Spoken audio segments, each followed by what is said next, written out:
ಗುರುಜಿ, ಈಗ ದರ್ಪಣಾಂಜನ ದರ್ಶನವನ್ನ ಮಾಡಿ ರಾಶಿ ಫಲಗಳನ್ನ ಪ್ರಾರಂಭಿಸೋಣ. ವೀಕ್ಷಕರೆಲ್ಲ ಕಾಯ್ತಾ ಇರ್ತಾರೆ. ಖಂಡಿತಮ್ಮ. ತಿರುಮಲ ತಿರುಪತಿ ಶ್ರೀನಿವಾಸನು ಕೋಪ ಮಾಡ್ಕೊಳ್ತಾನೆ. ಆತನ ಆಶೀರ್ವಾದನು ಬೇಕಲ್ಲ. ಗೋವಿಂದ ಗೋವಿಂದ. ನನ್ನ ಭಕ್ತರು ಅಭಿಮಾನಿಗಳು ಗೋವಿಂದನ ನಾಮಸ್ಮರಣೆ ಮಾಡ್ತಾ ರಾಶಿ ಫಲವನ್ನು ಕೇಳಿ. ಯಾಕೆಂದರೆ ಇವತ್ತು ಬುಧವಾರ ಬಹಳ ವಿಶೇಷವಾಗಿರ್ತಕ್ಕಂಥದ್ದು.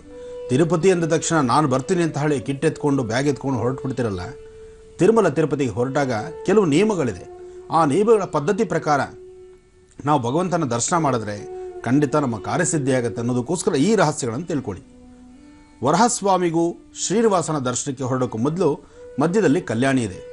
ಆ ಕಲ್ಯಾಣಿ ದೇವಸ್ಥಾನದ ಸ್ವಾಮಿಯ ಎಡಭಾಗದಲ್ಲಿರ್ತಕ್ಕಂಥದ್ದು ಮತ್ತೊಂದು ವಿಶೇಷ. ಅಲ್ಲಿರ್ತಕ್ಕಂತಹ ಕಲ್ಯಾಣಿಯಲ್ಲಿರ್ತಕ್ಕಂತಹ ಪವಿತ್ರ ಜಲವನ್ನು ಪ್ರೋಕ್ಷಣೆ ಮಾಡಿಕೊಂಡು, ಸಾಧ್ಯವಾದರೆ ಸ್ನಾನ ಅಥವಾ ಪ್ರೋಕ್ಷಣೆ ಇದು ಮಾಡಿಕೊಂಡು ನಂತರ ದರ್ಶನಕ್ಕೆ ಹೊರಡಬೇಕಾದ ಪದ್ಧತಿ. ಅಕಸ್ಮಾತ್ ನೀವು ವರಹಸ್ವಾಮಿ ದರ್ಶನಕ್ಕೂ ಬರೋಕ್ಕೆ ಟೈಮ್ ಆಗಲಿಲ್ಲ, ಕೆಲವರು ಹಿಂದೆ ಯಾತ್ರೆಗೆ ಅಂತ 2 ದಿವಸ ಇಟ್ಕೊಳ್ಳೋರು.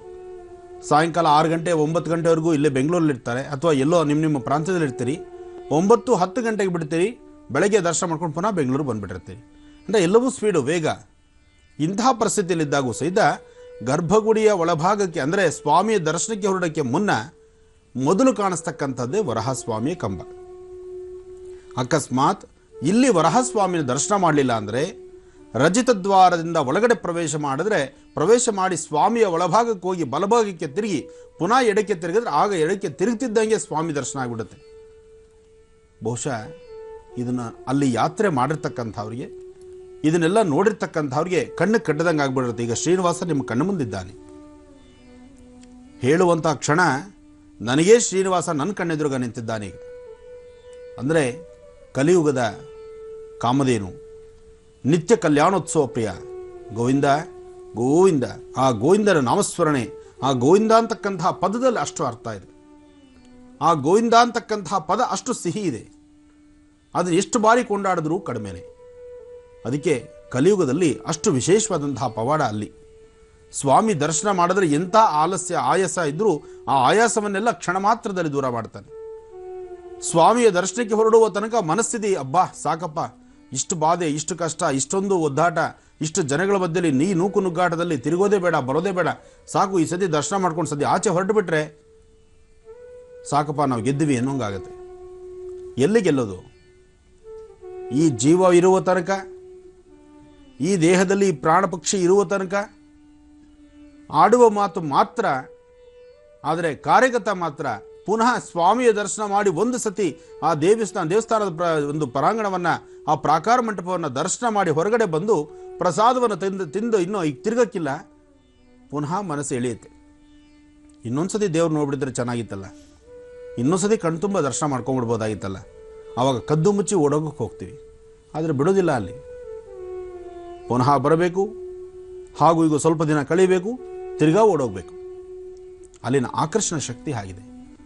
ಅಲ್ಲಿರ್ತಕ್ಕಂತಹ ಶ್ರೀಯಂತ್ರದ ಪವರ್ ಆಗಿದೆ. ಜಗದ್ಗುರುಗಳಾದಂತಹ ಆದಿಶಂಕರಾಚಾರ್ಯರು ಪ್ರತಿಷ್ಠಾಪಿಸಿರ್ತಕ್ಕಂಥ, ಅನುಷ್ಠಾನ ಮಾಡಿರ್ತಕ್ಕಂಥ ಒಂದು ಸ್ಥಳ ಅಲ್ಲಿ ವಿಶೇಷತೆ ಇದೆ.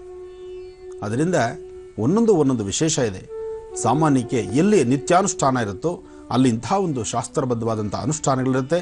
ಅಲ್ಲಿ ತನ್ನದೇ ಆದಂತಹ ಒಂದು ಶಕ್ತಿ, ಆಕರ್ಷಣೆ ಪ್ರತಿಯೊಬ್ಬರನ್ನು ಸಹಿತ ಸೆಳೀತಾ ಇರುತ್ತೆ. ಅಂತಹ ಒಂದು ಮ್ಯಾಗ್ನೆಟಿಕ್ ಪವರ್ ಅಲ್ಲಿರೋದ್ರಿಂದ ನೀವೆಲ್ಲರೂ ಸಹಿತ ಆತ ಕರೆದ ತಕ್ಷಣ ಓಡ್ತಾ ಇರಬೇಕು. ಇಲ್ಲಿಂದ ಕರೆದಾಗ ನಾನು ಬರಲ್ಲ ಅನ್ನೋ ಮಾತೇ ಇಲ್ಲ. ಎಂತೆಂಥವರಾದರೂ ಓಡಲೇಬೇಕು. ಒಂದು ರಥೋತ್ಸವ, ಅಲ್ಲಿ ನಡೀತಕ್ಕಂತಹ ಉತ್ಸವಗಳಲ್ಲಿ ಲಕ್ಷಾಂತರ ಜನ, ಕೋಟ್ಯಾಂತರ ಜನ ಸೇರ್ತಾರೆ. ಒಂದು ದಿನಕ್ಕೆ 1 ಲಕ್ಷ 2 ಲಕ್ಷ ಜನ ದರ್ಶನ ಮಾಡ್ಕೊಂಡು ಆಚೆ ಬರ್ತಿರ್ತಾರೆ. ಆದರೆ ಎಲ್ಲರೂ ಆ ರಾಜದ್ವಾರ, ಪ್ರಧಾನವಾಗಿರ್ತಕ್ಕಂತಹ ರಜಿತ ದ್ವಾರದ ಒಳಗೆ ಪ್ರವೇಶಿಸಬೇಕು. ಹೊರಡುವಾಗ ಅಲ್ಲಿ ವರಹಸ್ವಾಮಿಯ ಕಂಬವನ್ನಾದರೂ, ಸ್ವಾಮಿ ಕಂಬವನ್ನಾದರೂ ದರ್ಶನ ಮಾಡೋದ್ರಿಂದ ಅಲ್ಲಿ ನಮ್ಮ ಒಂದು ಯಾತ್ರೆ ಪರಿಪೂರ್ಣವಾಗುತ್ತೆ. ಇನ್ನು ತಿರುಮಲ ಕ್ಷೇತ್ರವನ್ನು ದರ್ಶನ ಮಾಡಿದ ನಂತರ ಕೊಲ್ಲಾಪುರದಲ್ಲಿ ನಿಂತಿದ್ದಾಳೆ ತಾಯಿ ಮಹಾಲಕ್ಷ್ಮಿ. ಕೊಲ್ಲಾಪುರ ಕ್ಷೇತ್ರದಲ್ಲಿರ್ತಕ್ಕಂಥ ತಾಯಿ ಮಹಾಲಕ್ಷ್ಮಿಯನ್ನು ದರ್ಶನ ಮಾಡಬೇಕು. ಶ್ರೀನಿವಾಸನ ದರ್ಶನ ಆದ ನಂತರ ಪದ್ಮಾವತಿ, ಅಲಮೇಲುಮಂಗ ಪದ್ಮಾವತಿಯಲ್ಲಿ ನೋಡಬೇಕು. ಅಲಮೇಲುಮಂಗ ಪದ್ಮಾವತಿ ದರ್ಶನ ಮಾಡಿದ ನಂತರ, ಅದರ ಕೆಳಗಡೆ ತಿರುಪತಿನಲ್ಲಿ ಪದ್ಮಾವತಿ ದರ್ಶನ ಮಾಡಿ ಅಲ್ಲಿಂದ ಸೀದಾ ಕೊಲ್ಲಾಪುರದಲ್ಲಿರ್ತಕ್ಕಂಥ ಮಹಾಲಕ್ಷ್ಮಿನ ದರ್ಶನ ಮಾಡಬೇಕು. ಯಾಕೆಂದರೆ ಮೇಲುಗಡೆ ಶ್ರೀನಿವಾಸ, ಇಲ್ಲಿ ಪದ್ಮಾವತಿ, ಆ ಭಾಗದಲ್ಲಿ ಮಹಾಲಕ್ಷ್ಮಿ ನಿಲ್ಲಿಸಿದ್ದಾರೆ. ಆಗ ಯಾತ್ರೆಯ ಸಂಪೂರ್ಣ ಫಲ ಅಲ್ಲಿ ಸಿಗುತ್ತೆ. ಸದ್ಯದ ದಿನದಲ್ಲೇ ಇದೇ ಶ್ರಾವಣ ಮಾಸದಲ್ಲಿ ನಾವು ನಿಮ್ಮನ್ನೆಲ್ಲರನ್ನೂ ಸಹಿತ ಕೊಲ್ಲಾಪುರಕ್ಕೆ ಕರ್ಕೊಂಡು ಹೋಗ್ತಾ ಇದ್ದೇನೆ. ಕೊಲ್ಲಾಪುರದಲ್ಲಿರ್ತಕ್ಕಂಥ ತಾಯಿ ಮಹಾಲಕ್ಷ್ಮಿಯ ದರ್ಶನ ನಿಮಗಾಗತ್ತೆ. ಅದೊಂದು ಅದೃಷ್ಟ ಇದೆ. ಆ ಅದೃಷ್ಟ ದಿನ ಆದಷ್ಟು ಬೇಗ ಬರಲಿ ಅಂತ ನಾನು ದೇವರನ್ನು ಪ್ರಾರ್ಥಿಸ್ತೇನೆ. ಸ್ವಲ್ಪ ಹೊತ್ತು ಕಾಯ್ತಾ ಇರಿ. ರಾಶಿ ಫಲಕ್ಕೆಲ್ಲ ಸಿದ್ಧತೆಯಾಗಿ ಮುಂದಿನ ಭಾಗದಲ್ಲಿ ರಾಶಿ ಫಲ ತಿಳಿಸ್ತೀನಿ.